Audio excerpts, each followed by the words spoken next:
Hello and welcome to a new video. This is for middle school math using the Zeta Math UC curriculum. We're on lesson 11. It's the 11th week of class. It's the 11th month of the year and it's not the 11th, but we are here and we're ready to learn and I'm excited and I hope you're excited too. So today's lesson is finding a percent of a number, and this is basically going to help us continue on through this journey we've been going on that is related to decimal numbers and their connection with other types of numbers and all sorts of things, and it's going to be totally awesome. So if you'd like to download a free notes page to follow along with this, then you can click the link in the description and head to my website and find that. But let's go ahead and take a look at some things about percents. Okay, so I actually went pretty hardcore on some research here about percents because I got to thinking as soon as I realized I was going to have to teach people about percents, there's a lot that I don't know about, like where they came from, like why we use them. Because percents are really just a different way of framing either a decimal or a fraction, whichever way you want to think of it. And I guess now that I think about it, why do we have decimals and fractions? I think that's a topic for another time. But we're going to see here in a little bit that percents really are very similar to decimals. And so it made me wonder, like, well, why do we have percents?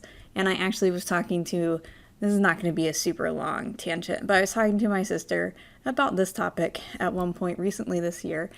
And I was like, yeah, it feels almost as though it's like we feel better about percents than we do about fractions or decimals.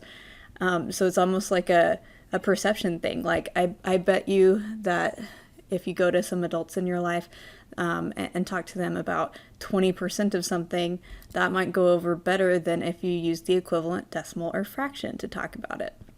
So I don't know. Here's what I do know. From the Latin, percentum is where we get the word percent, and it means by the hundredth. That's significant. So we've been doing a lot of stuff that's been related to base 10, and we've also seen some Latin roots in our metric system. And so here again, we've got this idea of something that's a power of 10 being significant to us. So this is where the word percent comes from. We have a percent symbol. You can think of it kind of like a dollar sign or a cent symbol, that it's a way of showing that what we're talking about is a percent without having to write out percent. And if you look at it, it kind of looks like a fraction that's kind of like lopsided.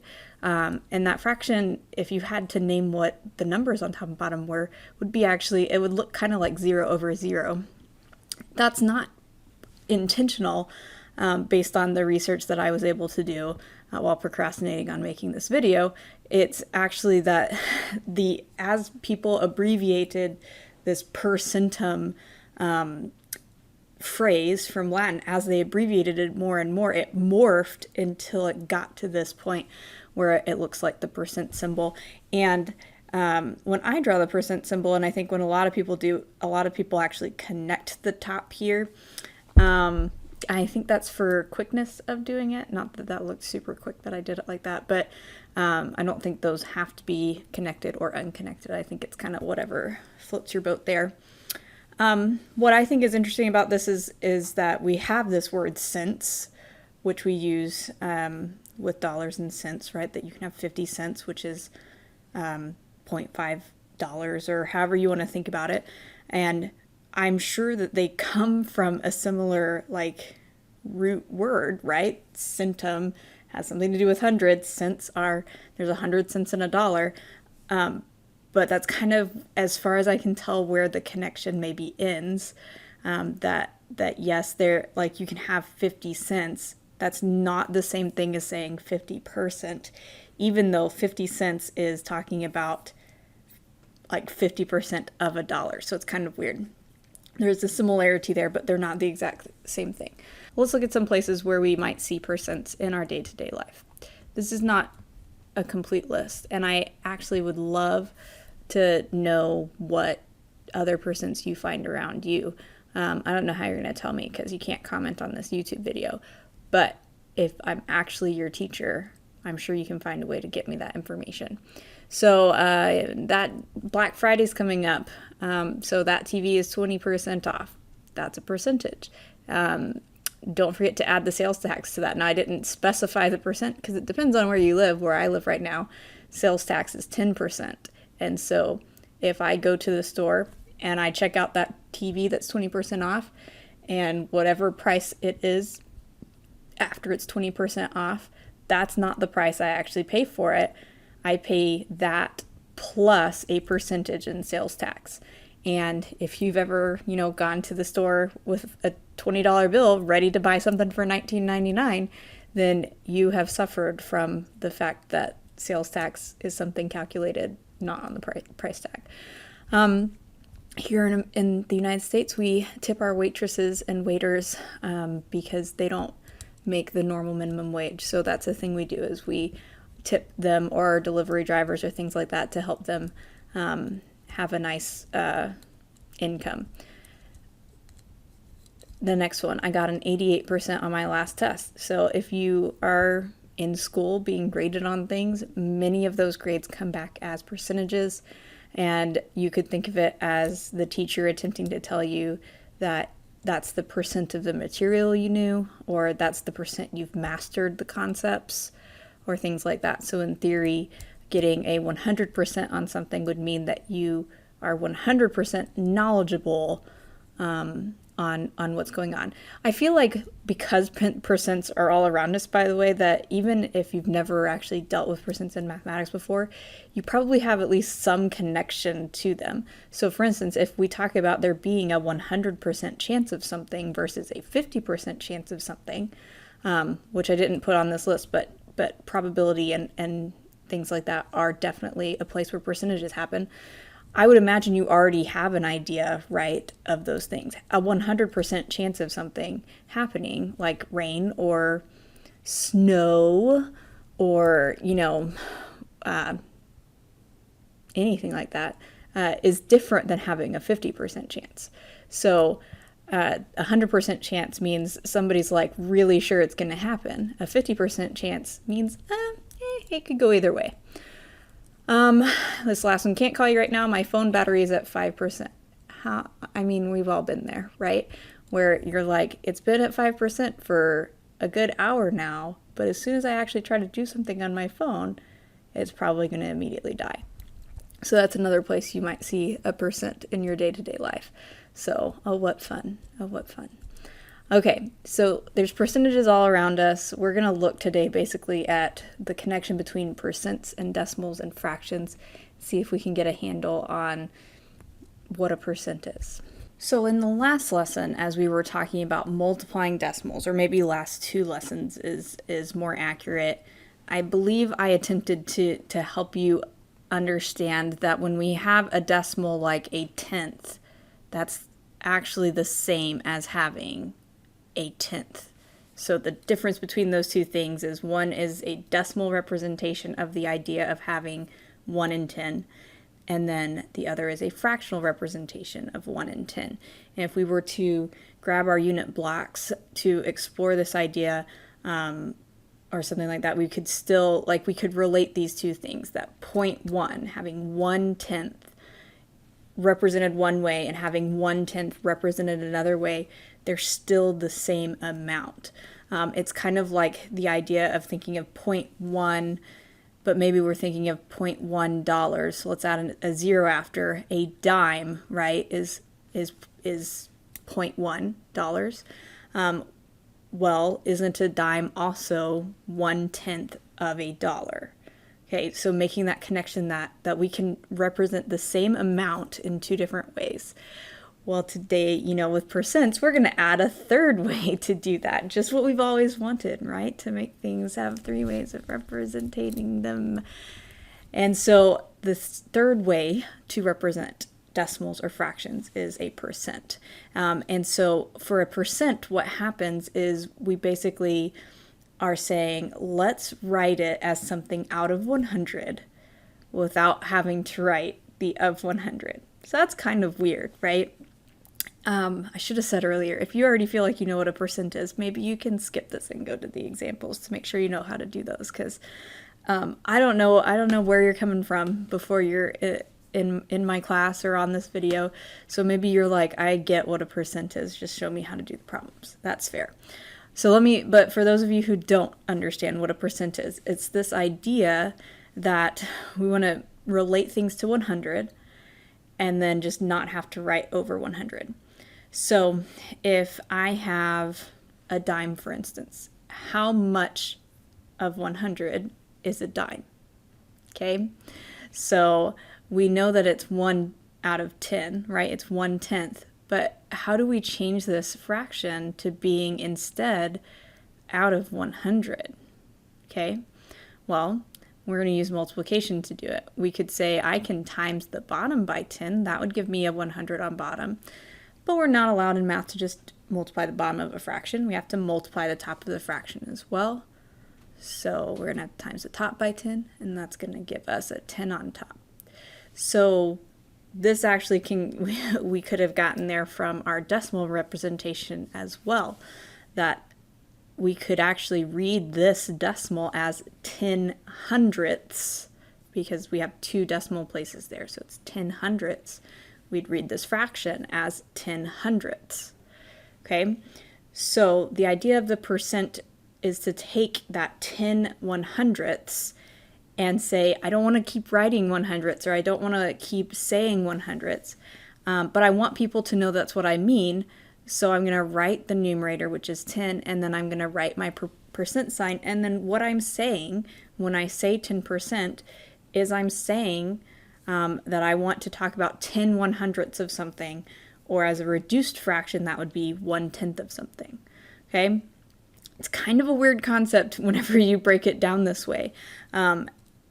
But as I was trying to explain decimal multiplication, I actually kept thinking about percents, because this is one of the places that we actually use decimal multiplication. Is if that TV is $200 and it's 20% off, we don't times it by 20%, we times it by either a decimal or a fraction that represents 20%. But this is why I almost think that we've stuck with percents, because we just like them better than decimals or fractions. Or maybe it's because we're lazy and don't like to write as much. But having 20% can give us like a feel, I guess, for how good of a sale this is. But to actually figure out that 20% off, we're going to have to do some math, and that's going to involve changing this to a decimal or a fraction. We can't do it as a percentage, so it's kind of weird. We'll get into problems like that probably later on, but I just wanted to real quick explore that idea of how do I take something that's not a percent and think of it as a percent. Now, on our next couple of examples, we're actually, I believe, going to do the opposite. We're going to start with a percent, try writing them as decimals. So let's give that a try. Example 1, write each percent as a decimal. This is something that's really easy to do once you understand how to do it, but until that point, it may trip you up. So it's important to remember that percent is out of 100. So whenever we are changing it to a decimal, we're saying we have 18 hundredths. So I'm trying to make you hear that I'm putting the THS on the end of that, because that's 2 decimal places is the hundredths place. Okay, so 18% is the same as 18 hundredths, which as a decimal we write out as 0.18. And that's it. That's how we do it. That's so easy, right? So you can remember it the way I just described it, of saying, okay, I need to think of it as hundredths. Another way that we'll think of it is that we're dividing it by 100, which when we divide something by 100, it moves the decimal over 2 places to the left. So if I think about the decimal being right here, and I think I want to divide this by 100, that means I'm going to move it to the left 2 spots. So I'm going to move it, and that's going to change it to 0.18. Or some people just are like, okay, I'm going to put the decimal at the front because I know that's how percents work. That's going to work for you most, but not all of the time, because we can actually end up with trickier percents that don't quite work out that way. So let's try B. What do you think 72% is as a decimal? So again, if we think 72 hundredths, that means that we have 2 decimal places, right? So this should be 0.72. You would be correct. So you might be thinking, this is so easy. Like, why would people get tripped up by this? Look at C. We have 6%.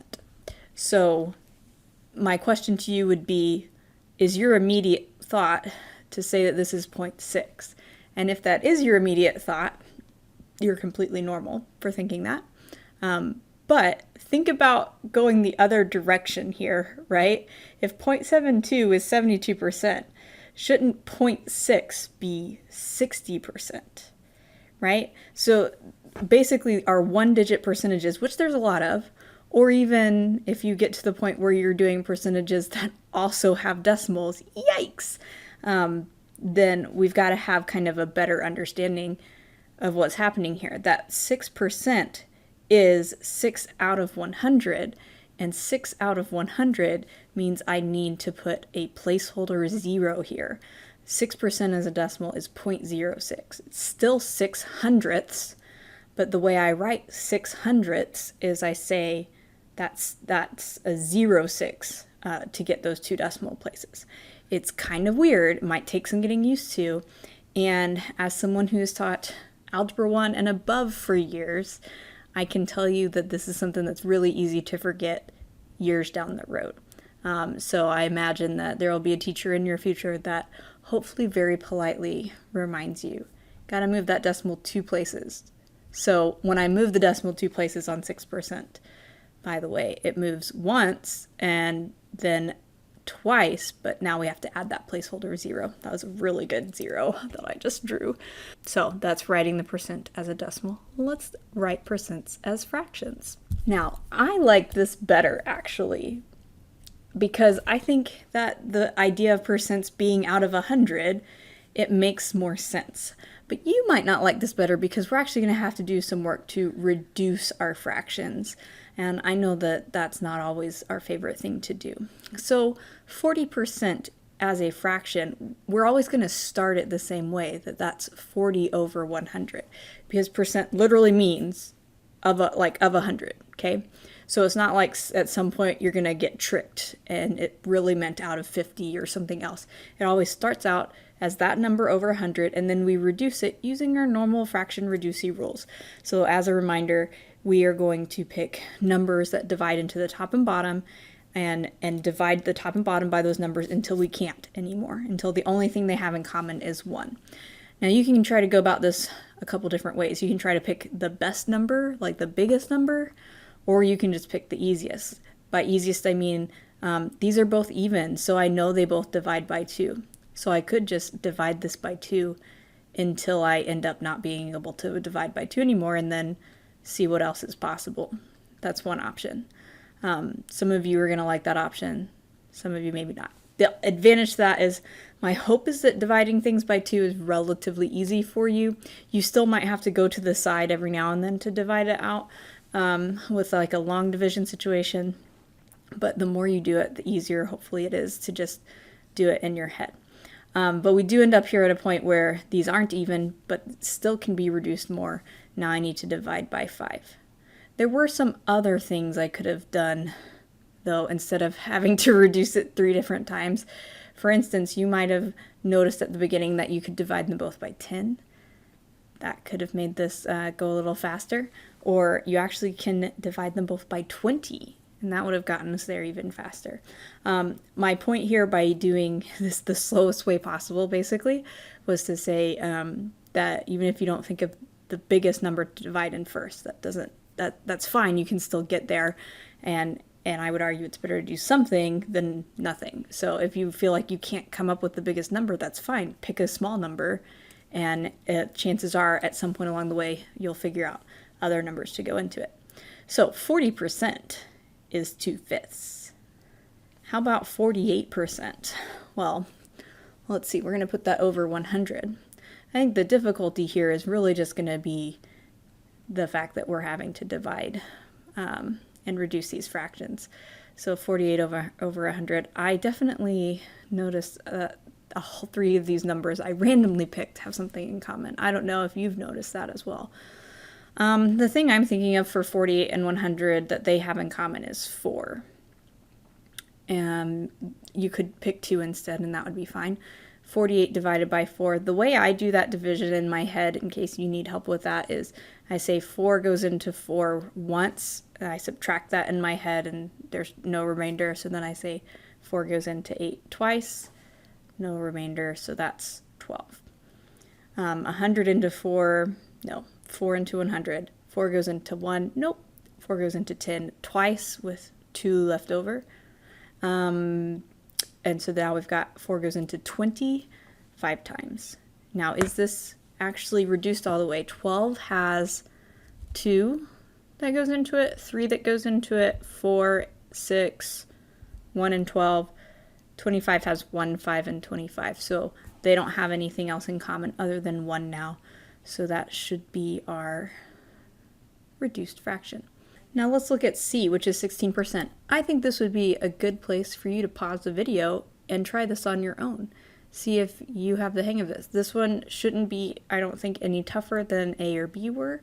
In fact, it's pretty similar to them. So pause and then start up the video when you've got an answer or when you're stuck. I'll wait. Okay, welcome back. Hope you got an answer. This would be 16 over 100. We can reduce by 4, so I'm going to divide by 4. It could be a bigger number, but I know 4 goes in. So that's 4 over 25. So that does not reduce any further, so that would be my answer. Now, this last example, example 3, is going to help us relate percents, fractions, and decimals together. Example 3. It says write each fraction as a decimal and as a percent, and this is straight from the workbook, these words. These are ones you should have memorized, and I actually went and looked at the teacher text to see what all math you see at this point thinks you should have memorized as far as fractions to decimals go. And I'm not really sure if there's a point earlier in math you see where you would have come across this. Like, I don't know if in epsilon, maybe, since I haven't actually taught through epsilon, I don't know if there's a place where you talk about this when you're talking about fractions or not. But we can go ahead and talk about it here. We can relate these to the idea of coins some of the time, and that can help us with the idea of fractions to decimals. Later on in the semester or year, whatever you want to call this time frame, we are going to actually talk about how to change any fraction into a decimal using division. We're not there yet, so we're not going to use that technique here. So one way that we could do this is to actually think about what it means to be a percent, right? And so we could think, well, percent is out of 100. So like I did way earlier in the video, I can think about how can I turn this fraction into having 100 on bottom. So I could times by 100 on top and bottom so that I get an equivalent fraction, which would be a 100 over a 100. That tells me, because of what a percent is, that a percent is out of 100, that this is equivalent to saying 100%, which maybe you've seen that before somewhere, that having a 100% means you have a whole. If you eat 100% of the pizza, right, you've eaten the whole pizza. So that would be one way kind of to go about it. And then if we're trying to write this as a decimal, this kind of feels like a trick, because this would be, if we move the decimal over 2 places, this would just be 1. So this is a situation where yeah, it'd be nice if we had this idea memorized, and or we just understood this concept of having a whole or having 1 is the same as having 100%, or vice versa. Let's look down at B, 1/2. So, do you know, internet viewer, do you know what 1/2 is as a decimal? So again, I'm not really sure where you would have picked this up, but it's quite possible that you have. Think about having half a dollar, for instance. How many cents does that make? How do you do that? How do you work that out? Or we can use our percent trick that we know now, where we say, well, I'm going to times this by something so that I'll get 100 on bottom. So we'd have to times it by 50. 1/2 is the same as 50%, or as a decimal, that would be 0.5. If you don't have these memorized, that would be a good thing to have on kind of your list of things to do is, memorize these common things. Or maybe the Math You See workbook will just make us do it over and over again, so we won't be able to do anything other than memorize it.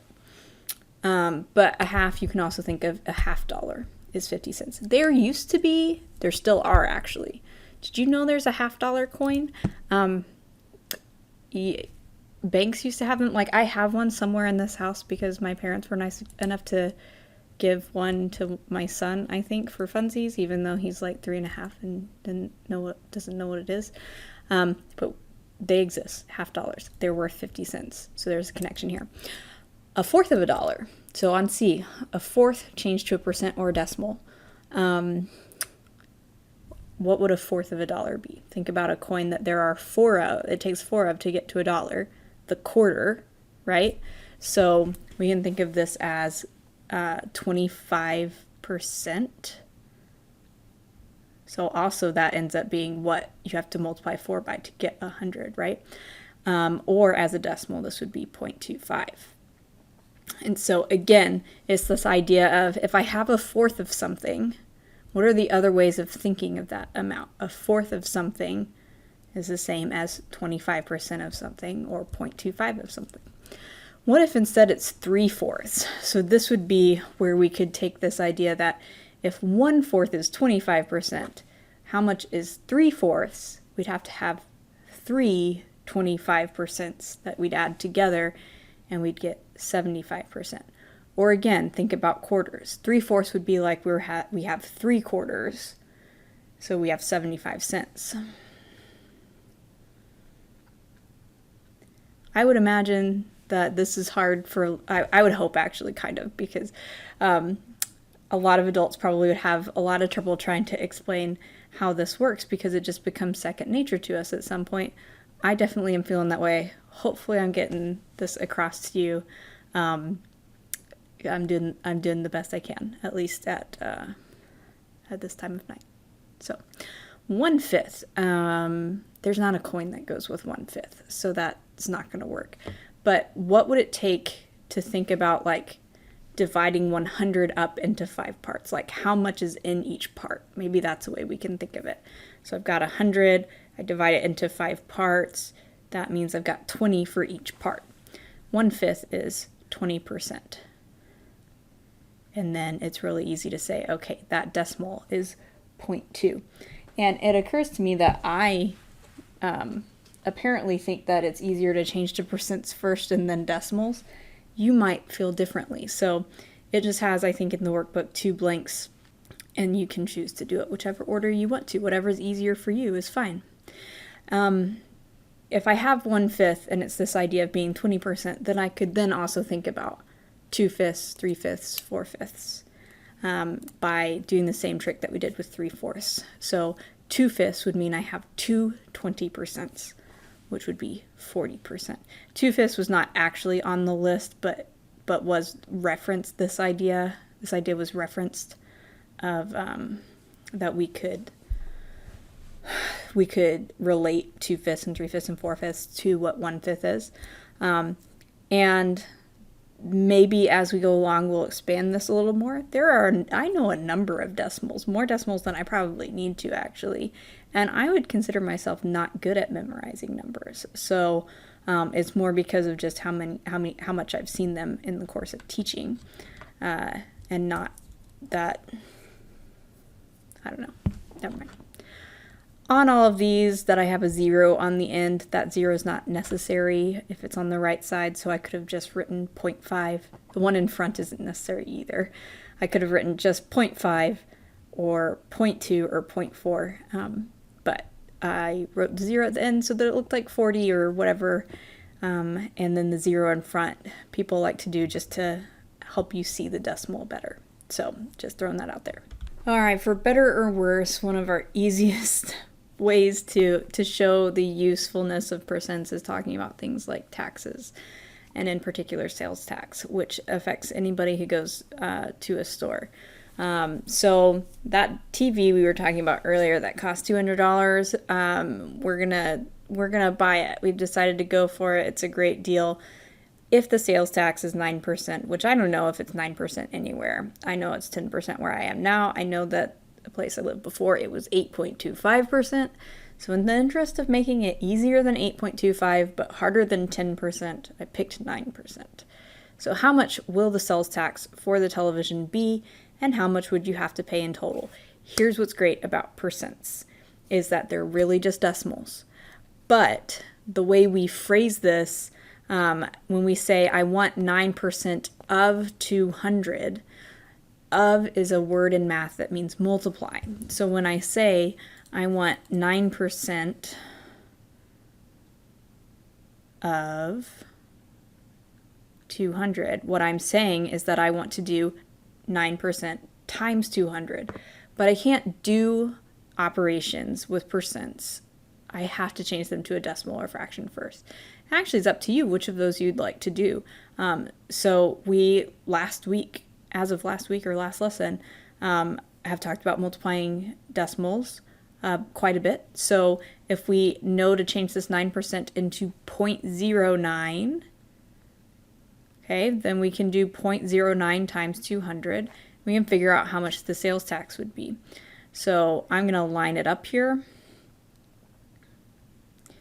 And all of a sudden I'm really regretting leaving it as red. I really prefer purple as a color. 9 times 0 is 0. 9 times 0 is 0. 9 times 2 is 18. And then we could put a row of zeros to times by the 0. Or we could just leave it as 1800 but say, okay, I have 2 decimal places. So my answer needs 2 decimal places. So that's going to put the decimal between the 8 and the 0. Remember that as we were learning about multiplying decimals, that is the hardest part in some ways, is figuring out where the decimal place goes. Think, I have 200. I'm timesing it by something pretty small. 0.09, that's pretty small. So it's going to make my answer quite a bit smaller than 200. Unfortunately for us buying the TV, not as small as 1.8. But fortunately for us buying the TV, not as large as like 180 or 1,800. Wouldn't that be ridiculous to pay $1,800 in sales tax on a $200 TV? Yikes. So we would pay, if our sales tax was 9%, we'd pay $18. And so when they ring it up at the cash register just automatically calculates that and adds it on. But we, of course, want to make sure before we get to the cash register that we have the right amount of money. So if it's $200 and we're adding to that to $18, then the total that we would spend is $218. And I think this is a good example of kind of what percents do, how to work with them, change it to a decimal or a fraction, and then multiply and see how it goes. I have complete confidence in you. Thanks so much for watching. If you actually have me as a teacher, then if you have any questions, you should totally ask me about them. Or, you could just send me a chat message and be like, I saw all the way to the end of your video and you told me to say hi, so here I am saying hi. You could do that if you wanted to. No pressure. If you don't have me as a teacher, well, that's okay. You can subscribe to this channel. You could like this video, and you could come back in a couple weeks and watch another video and learn some more, and it could be totally awesome. Thanks for watching. Bye.